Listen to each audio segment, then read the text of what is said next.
Two Teachers. I'm Madeline Kronenberg. And I'm Consuelo Lara. And we're here on this very sunny, for a change, Friday afternoon to talk about some things that have been going on this week in West Contra Costa. Absolutely. And talk about last week. We had 2 board meetings this week. Yes, we did. And went on facilities and a special meeting we had last night on facilities. So to clear up the rumor that Crispy is closing, and that I even heard, Valley View's closing, one rumor starts another rumor.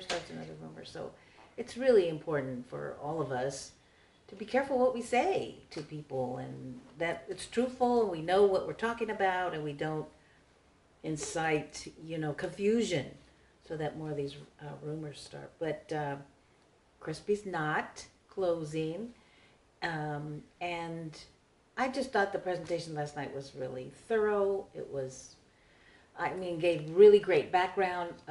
Why are we here? About the laws, how the laws tie your hands. And the district is trying their best. The limitations the district has. And as Mr. Duffy said, we just have too many schools and not enough campuses. And of course we owe that all to the charters. The charter sector, as yes. they go. like to call themselves. The sector that didn't exist until they invented themselves. How long did you say it took? 3 years? Like 3 years ago they didn't have? Half as many. I've got the... That's an interesting point. Like it just was almost overnight. They just moved in. So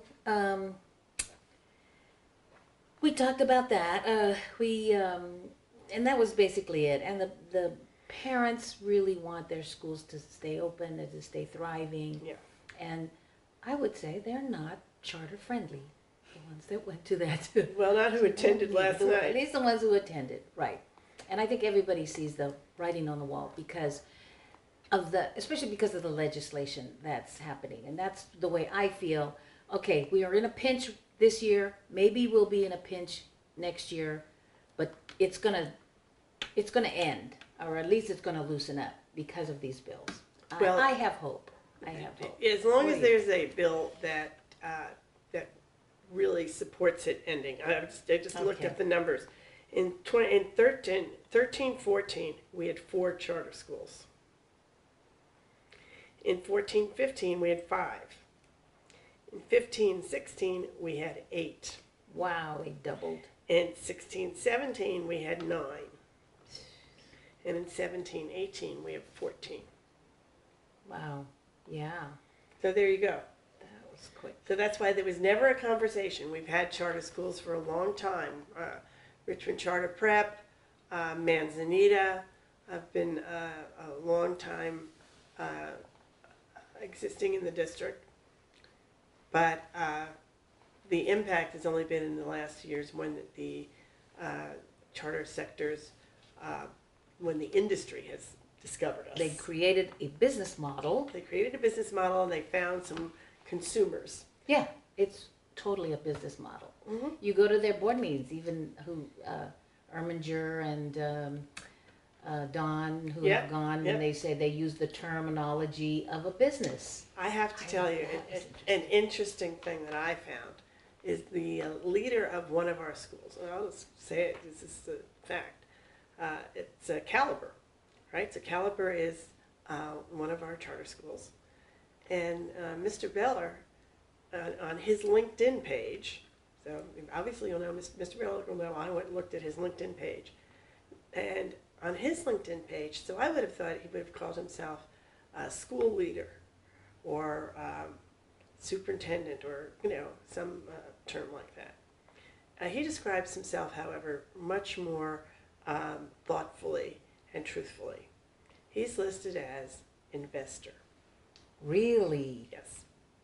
Oh my goodness. Yes. Investor. Yes. Well, that says it all, doesn't it? An investor in the education management world. Education management.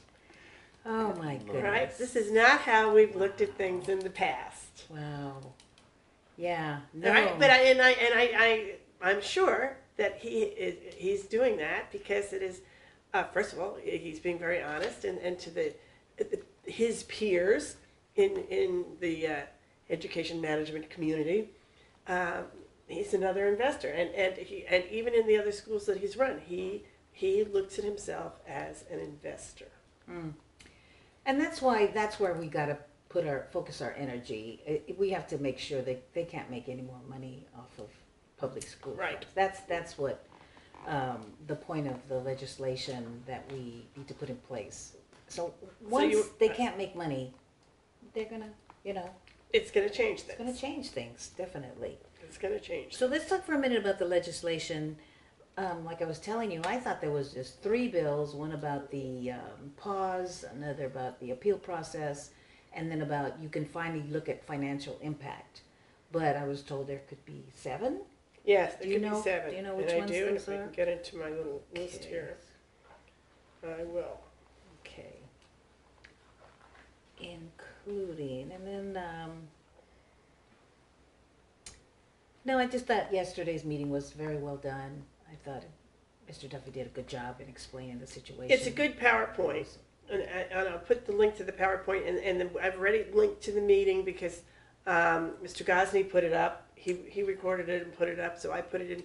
We have a playlist for charter school board meetings that people have gone to and recorded because they do not seem to record them and put them on their own websites, which is now a requirement because AB 126 passed. Oh yeah, it did. So 126 requires that they do that. That they record and post. Either an audio or a video. Easy enough. If you can do audio, you can do video now. So that would mean regular public schools as well as the... We do it already. We do it already. So that would require the charter schools to do it as well. Yeah. Is that right? Okay. Right. So that this is not a secret. Right. Okay. And That's good to know. that's a big change. But apparently they don't have to, none of the changes have to be made, as far as I can see, until January 1st. Oh, January Next year. 2020. Mm-hmm. Okay. Unless there's some difference in language. But let me pull up the rest of them. The others had to do with, one of them has to do with Teach for America. Oh, that's right. 221.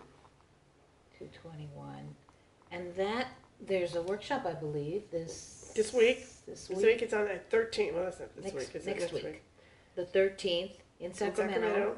I'll put the link to that in here too, so if you want to go to the workshop. And it speaks about the importance of lower income children having experienced teachers. And the one thing that we know about Teach for America is they are inexperienced teachers. They are bright and they are college graduates, but they are inexperienced teachers.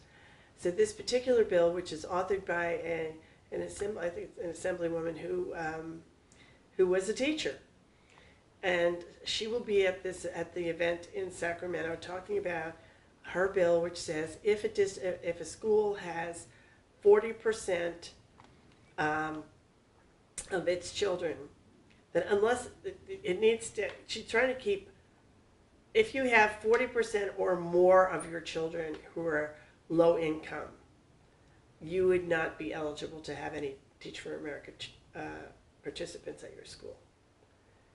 Right? So if you have 40% or more, she wanted Teach for America would exclusively be sent to schools with 40% and less of low income children.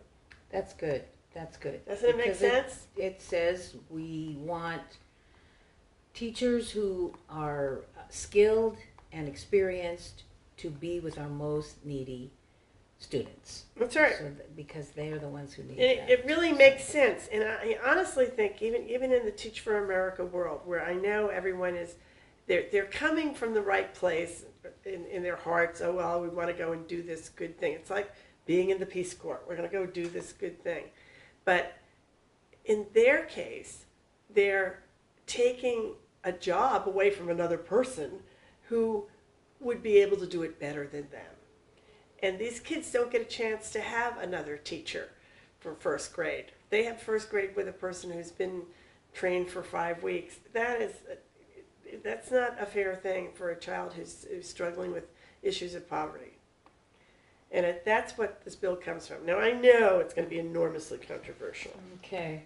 And so Wednesday, the 13th, next week, there's going to be, is it a meeting, a workshop? Yeah, what is it? It's basically it's a discussion Oh, okay. between Julian Vasquez Heilig, who's a professor at Sacramento State, and the author of the bill. And the author of that bill, I got through. The author of that bill is Cristina Garcia, Assembly Member Cristina Garcia. Mm. And she will be there, as well as the head of California. He said he invited the head of California Teach for America. Mm. And where is it going to be? It's in Sacramento at the on campus, the location on Sacramento State campus. Sacramento State campus. Okay. Very good. So the link to the event will be. I'll put it down in our Yep. details. Join us. Yeah, We're gonna join us. go. It's like at 7:00 that night. So that's the first one. The second one is AB 575. So that one was AB 221. Assembly Bill 221. Mm-hmm. Second one is AB 575. 575. And that's education finance, local control funding formula. And this is another really important one, and the NAACP is really interested in this one. Mm-hmm. Supplemental grant, lowest performing pupil subgroup, Mm-hmm. right? So that, just like we have subgroups and pull out special funding designated for foster youth, for low-income children, and for English language learners, we don't identify the lowest performing subgroup as a group that also needs additional support. Mm-hmm. And this would do it. And it was done last year, but it was done on a temporary basis with one-time money. And it's not in there as a permanent thing, a permanent place. And this would create that. That's so great. That sounds like a good one. that's too. another one. That's AB 575. 575. Then there's the 1500. So there's 4 of these. So many. I know. 1505. These are all on charter schools, specific charter school stuff. Okay. 1505 is the petitions, and this is Senator Skinner is a co-author. And this one is about geographic boundaries, that you have to operate within the geographic boundaries of whoever is authorizing you. So you can't say, oh, there was no room in, this district authorized me, but there was no room to put my school there, so I'm putting it in a different district, which is, they can do that now. And they could do that? Yes, that's why they have to geez. Yeah, have a they're- bill fix to that. make them not do it. And 1506 is another one. 1506 is by McCarty and O'Donnell, and it's just part of this group. This one really, the substantive part is that a charter you can't convert a private school into a charter school. Oh, well, that's interesting. Yes, so apparently you can do that now too. But Huh. Yeah, I could see that being very great business model. yeah, I don't know how exactly. I don't know how many people have done it, but anyway, It must 15 be happening Yeah, somewhere. well, it specifically says you can, so they had to change it and put in all the opposite to make so that you can't. So they're changing all those loopholes that made this. That's what these Yes. bills are doing. That's great. Yes, it's a really, really good thing. So that's 1506. Okay. 1507 is, what are we doing in 1507?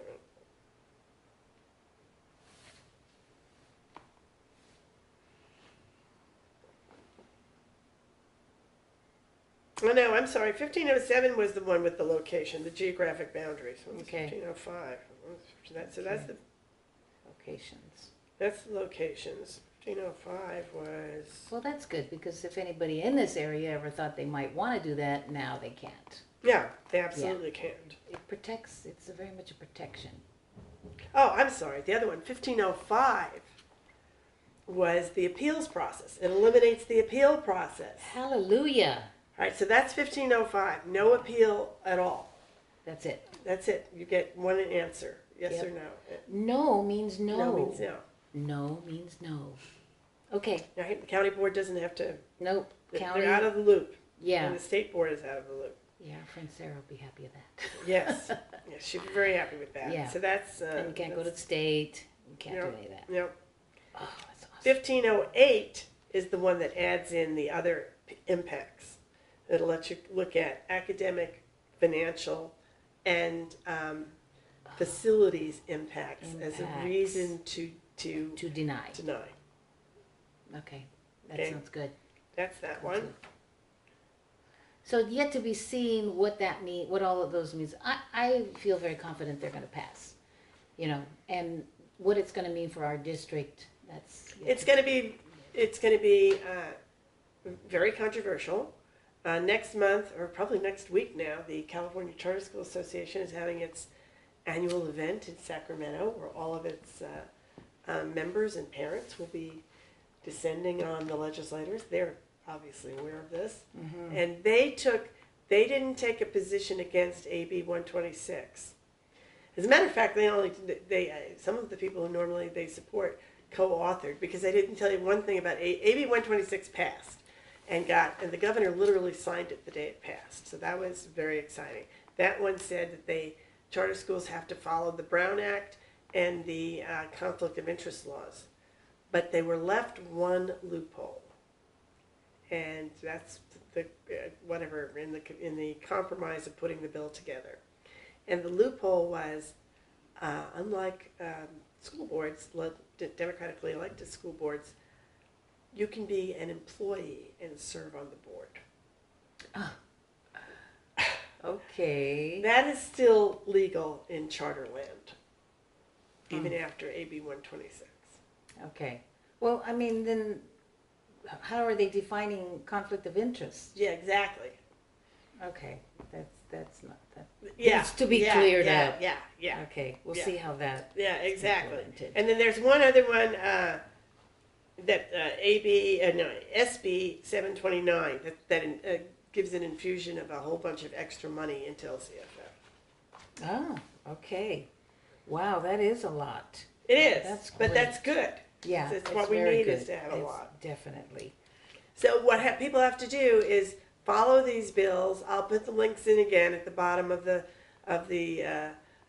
information here about this episode, and you can go online and follow them, and you can write to your legislators and tell them that what you support.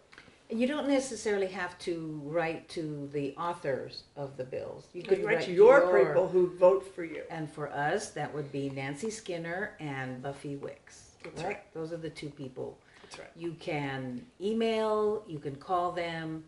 Buffy, you can text. Nancy, not yet. So contact them and tell them, you know what they like to hear? They like to hear people's personal stories. What has been the experience of your child, of yourself, in the schools, and how it relates to these bills. So And if you have friends throughout the state of California who live in other people's districts, you could tell them, right? Because it impacts everybody. And truthfully, charter schools have an impact on about 20 districts out of 1,000 districts in California. And so but many of those districts are in the Bay Area. So Santa Clara County is very impacted, as well as we are, and obviously Oakland, Alameda County is impacted. There are some places that have much more impact than other parts of the state. But everybody in the state is going to vote. This is something that's going to be voted on by all of our legislators. So if anybody you could get to understand the issue and support it with you would be incredibly helpful. Yeah. We need a grassroots movement behind this because yes. they are going to mount a grass top movement against it. Yeah, because they have the money. They have the money, but we have the people. So you just need to sit out there and support. Okay, well, let's see, what else? We did that. Oh, how about the map? Should we talk And about the here's map? the map. Finally, there's a map. Everybody hates it. Just get to know that.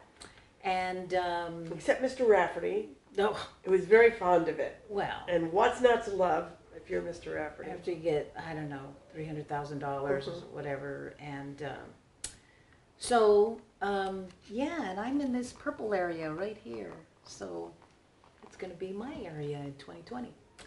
But there it is for all the world to see.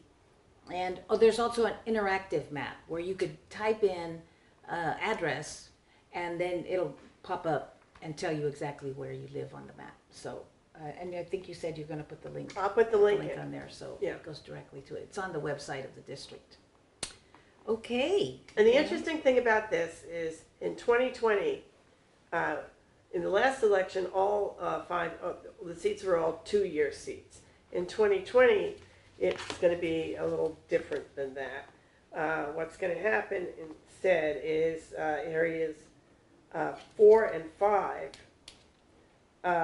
will have a 2-year term, and areas 1, 2, and 3 will have a 4-year term. Yeah, that's good to know. That's what people were asking as well. Okay. And that is in the judgment. So if you wanted to see the judgment, this is actually a done deal now. It is all finished.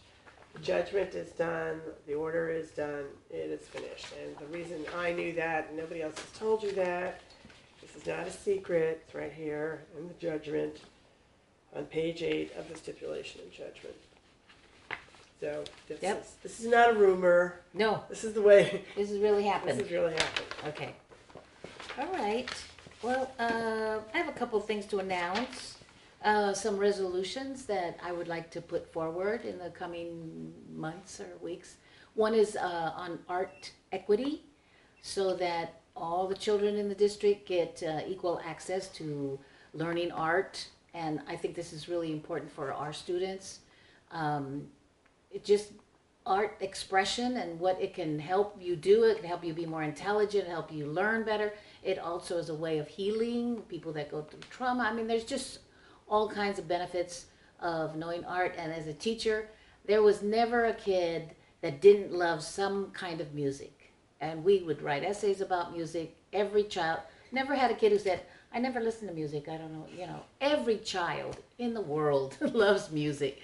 And we have to foster that. And we've got some, you know, things that are unequal, like many other things. So we want to get some equity in terms of art. And we're going to, you know, put something together that that achieves that. So I'm really excited about that. And that last night when you were having the meeting on Crespi, I went in and out and went over to the All District Dance Festival, which is the second annual All District Dance Festival that was held at De Anza last night. And all of our schools were there, De Anza, and, well, not all of our schools. Pinole Valley was not there, but they will be there next year because they need a building. But they'll have a building. They have a building coming very soon. And it was very exciting. And I think one of the things, today is the International Day of the Woman. And I thought of this last night because there were 2 programs in dance. And dance is a more female than male exercise, right? PE. And it had been overlooked by some of our administrators in the past as something that they, you know, really was peripheral and unimportant. And it wasn't even going to be, there were times when it wasn't going to be included at all because it was something so extra that they felt they could add another, at one point, rather than have any dance at all, there was going to be a wrestling team. And somebody else, literally, and I said to them, there are 100 girls that want to sign up for dance, and there is no program like this at all, and you already have an all-male football team. You know, don't you think that there's a potential violation here? I mean, really? And so I thought of this on the International Day of the Women. I thought of it last night. I thought, well, it's an important part of the arts, and we all need to pay attention to equity in PE as well.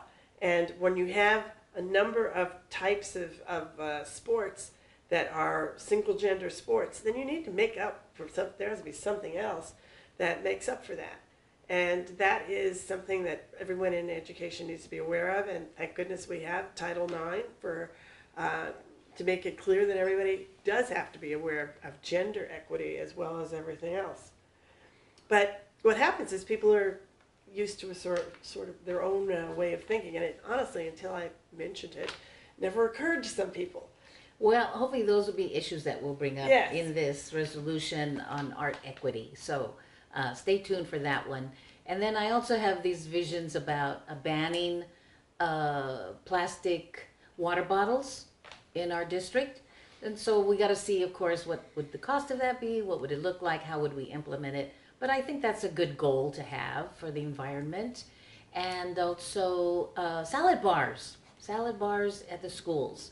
And I understand that's, been attempted, and so let's look at that as maybe happening and see how we can bring that. And I'd like to see, I know we have a lot of gardens, school gardens, and I just think that's something that we could, expand and increase. So I guess I was thinking about the environment and with all this denying of science and climate change, and then with this push of the Green New Deal. So it's important for our kids to know what's going on with those issues. So that's all I have. I think that was a lot. So thank you very much. We look forward to seeing you next week. And goodbye from Between Two Teachers. Bye.